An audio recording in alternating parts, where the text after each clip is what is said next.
இது HD கனடாவின் இன்றைய முக்கிய செய்திகள். இலங்கை செய்திகள். தென்னிலங்கையில் ஏற்பட்ட மாற்றம், குவியும் கோரிக்கையால் நெருக்கடியில் அனுர கட்சி. தனது அரசியல் நிலைப்பாட்டை மீண்டும் உறுதிப்படுத்திய ரணில். முன்னாள் அரசியல் தலைமைகளின் சுகபோக வாழ்க்கையை அம்பலப்படுத்த தயாராகும் அனுர தரப்பு. சர்வதேச நாணய நிதியம் இலங்கைக்கு விடுத்துள்ள எச்சரிக்கை. வெளிநாடுகளுக்கு படையெடுக்கும் இலங்கையர்கள் தொடர்பில் வெளியான தகவல்.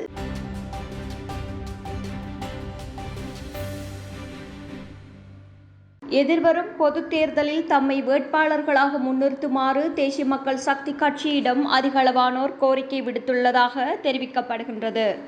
இதனால் அக்கட்சியின் தலைவர்கள் வேட்புமனு தயாரிப்பதில் பெரும் சிரமத்துக்குள்ளாகியுள்ளதாக அரசியல் வட்டாரங்கள் தெரிவிக்கின்றன. பொது தேர்தலுக்கான வேட்புமனு தயாரிக்கும் பணிகள் ஆரம்பிக்கப்பட்டுள்ள நிலையில் அதிக கோரிக்கை தேசிய மக்கள் சக்தி கட்சிக்கே உள்ளதாக கூறப்படுகின்றது. தங்கள் கோரிக்கைகளை ஏற்குமாறு பெருந்தொகை விண்ணப்பங்கள் வருவதாகவும் அதனை கட்டுப்படுத்த முடியாத நிலைமை காணப்படுவதாகவும் குறிப்பிடப்படுகின்றது.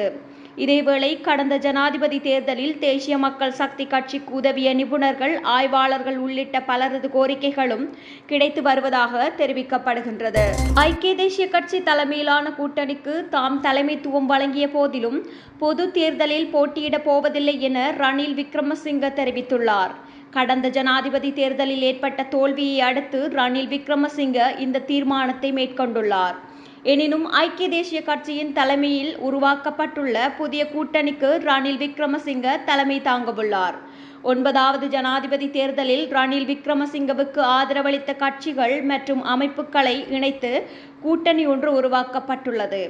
பொது தேர்தலில் சிலிண்டர் சின்னத்தில் போட்டியிட தீர்மானிக்கப்பட்டுள்ளது. அதேவேளை ஐக்கிய மக்கள் சக்தியையும் கூட்டணியில் இணையுமாறு அழைப்பு விடுக்கப்பட்ட போதும் சஜித் பிரேமதாச அதனை நிராகரித்துள்ளமை குறிப்பிடத்தக்கது. கடந்த காலங்களில் பொருளாதார பாதிப்பினை நாட்டு மக்கள் எதிர்கொண்ட போது முன்னாள் ஜனாதிபதிகள் உள்ளிட்ட அரசியல் பிரமுகர்கள் தமது வாழ்க்கையை வாழ்ந்த விதத்தை மக்களுக்கு வெளிப்படுத்த போவதாக தேசிய மக்கள் சக்தியின் அமைப்பாளர் லால்காந்த தெரிவித்துள்ளார். இதற்கமைய ஓய்வு பெற்ற ஜனாதிபதிகள் பயன்படுத்தும் உத்தியோகபூர்வ இல்லங்களை பொதுமக்கள் பார்வையிட அனுமதிப்பது தொடர்பில் நடவடிக்கை எடுக்கப்படவுள்ளதாக லால்காந்தா சுட்டிக்காட்டியுள்ளார். கண்டி யட்டினுவரவில் இடம்பெற்ற ஊடகவியலாளர் சந்திப்பில் இதனை கூறியுள்ளார். தொடர்ந்தும் கருத்து தெரிவித்த அவர், மக்கள் அவதியுறும் வேளையில் இந்நாட்டு தலைவர்கள் எவ்வாறான சுகபோக வாழ்க்கையை வாழ்ந்துள்ளனர் என்பதை மக்கள் அறிந்து கொள்ள வேண்டும். எதிர்காலத்தில் முன்னாள் அரசியல்வாதிகளின் குடியிருப்புகள் மக்களின் பார்வைக்கு விடப்பட உள்ளதாக செய்தியை அறிவித்து சிலர் அச்சத்தில் அடுக்குமாடி குடியிருப்புகளில் ஆடம்பரமான உடைமைகளை வேறு இடங்களுக்கு கொண்டு செல்ல முயற்சித்துள்ளனர். இந்த நாட்டில் அரசியல்வாதிகள் மக்களின் வளங்களை எவ்வாறு பயன்படுத்துகின்றார்கள் என்பதை அறியாதவர்கள் அவற்றை அறிந்து கொள்ள வேண்டும். மக்கள் பணம் எவ்வாறு வீணடிக்கப்பட்டுள்ளது என்பதை வெளிப்படுத்துவதே இதன் நோக்கமாகும் எனவும் லால்காந்த கூறியுள்ளார். இலங்கை எதிர்நோக்கக்கூடிய பாதிப்புகள் மற்றும் நிச்சயமற்ற நிலைமைகள் குறித்து சர்வதேச நாணய நிதியம் இலங்கைக்கு எச்சரிக்கை விடுத்துள்ளது. சர்வதேச நாணய நிதியத்தின் தொடர்பாடல் பிரிவு பணிப்பாளர் ஜூலி கசாக் இந்த எச்சரிக்கையை விடுத்துள்ளார். வாஷிங்டனில் ஊடகவியலாளர்களுக்கு கருத்து தெரிவித்த போது அவர் இந்த விடயத்தை தெரிவித்துள்ளார். கடந்த ஜூன் மாதம் 12ஆம் திகதி 2ஆம் மீளாய்வின் போது பொருளாதார கொள்கைகளை நடைமுறைப்படுத்துவதற்காக $336 மில்லியன் கடன் வழங்கப்பட்டது.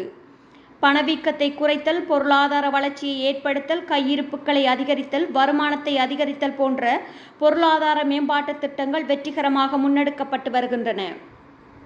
எனினும் ஏற்கனவே எச்சரிக்கை விடுத்தது போன்று பாதிப்புகள் மற்றும் நிச்சயமற்ற தன்மைகள் தொடர்ந்தும் நீடித்து வருவதாக தெரிவித்துள்ளார். குறிப்பாக உறுதியளிக்கப்பட்ட சீர்திருத்த நடவடிக்கைகளின் வேகத்தை தொடர்ந்தும் தக்க வைத்துக் கொள்ள வேண்டியது அவசியமானது என சுட்டிக்காட்டியுள்ளார். எவ்வாறெனினும் இலங்கைக்கு கடன் வழங்குவது தொடர்பிலான 3வது மீளாய்வுக்கான திகதிகள் விரைவில் அறிவிக்கப்படும் என சர்வதேச நாணய நிதியம் தெரிவித்துள்ளது. 2024 செப்டம்பர் மாதத்தில் தொழிலுக்காக வெளிநாடுகளுக்கு செல்லும் இலங்கையர்களின் எண்ணிக்கை அதிகரித்துள்ளதாக இலங்கை வெளிநாட்டு வேலைவாய்ப்பு பணியகம் தெரிவித்துள்ளது. அதற்கமைய வெளிநாடுகளுக்கு செல்வோரின் எண்ணிக்கை 10% அதிகரித்துள்ளதாக வெளிநாட்டு வேலைவாய்ப்பு பணியகம் குறிப்பிட்டுள்ளது. 2024 செப்டம்பர் மாதத்தில் 28,344 இலங்கையர்கள் வெளிநாட்டு வேலைகளுக்காக வெளியேறியுள்ள நிலையில் கடந்த 2023 செப்டம்பர் மாதத்தில் வெளிநாட்டு வேலைகளுக்காக வெளியேறியவர்களின் எண்ணிக்கை 25,716 காணப்படுகின்றது. வெளிநாட்டு வேலைகளுக்கு விண்ணப்பித்த இலங்கையர்கள் 2024ஆம் ஆண்டின் முதல் 9 மாதங்களில் வெளிநாட்டு வேலைகளுக்கு விண்ணப்பித்த இலங்கையர்களின் எண்ணிக்கை 2,40,109 ஆகும். இதில் 99,939 பெண் தொழிலாளர்கள் மற்றும் 1,42,170 ஆண் தொழிலாளர்கள் உள்ளனர். குறித்த காலப்பகுதியில் 70,396 பயிற்சி பெற்ற தொழிலாளர்கள் வெளிநாட்டு வேலைக்காக நாட்டிலிருந்து வெளியேறியுள்ளதாகவும் தெரிவிக்கப்படுகின்றது. அவர்களில் 62,177 ஆண் தொழிலாளர்கள் மற்றும் 8,219 பெண் தொழிலாளர்கள் உள்ளனர். 2024ஆம் ஆண்டின் முதல் 9 மாதங்களில் 17,649 தொழிலாளர்கள் தொழில்சார் வேலைகளுக்காக வெளிநாடுகளுக்கு சென்றுள்ளனர். அதேவேளை அரைத்திறன் பயிற்சி வேலைகளுக்காக சென்ற இலங்கையர்களின் எண்ணிக்கை 3,704 ஆகும். 2024ஆம் ஆண்டில் முதல் 9 மாதங்களில் அதிக எண்ணிக்கையிலானவர்கள் சவுதி அரேபியாவுக்கு வேலைக்காக அனுப்பப்பட்டுள்ளனர். இவர்களின் எண்ணிக்கை 38,133 ஆகும். இந்த காலப்பகுதியில் 6,391 இலங்கையர்கள் இஸ்ரேலுக்கும் வேலைகளுக்காக சென்றுள்ளனர். மேலும் 6,295 இலங்கையர்கள் ஜப்பானுக்கு சென்றுள்ளனர்.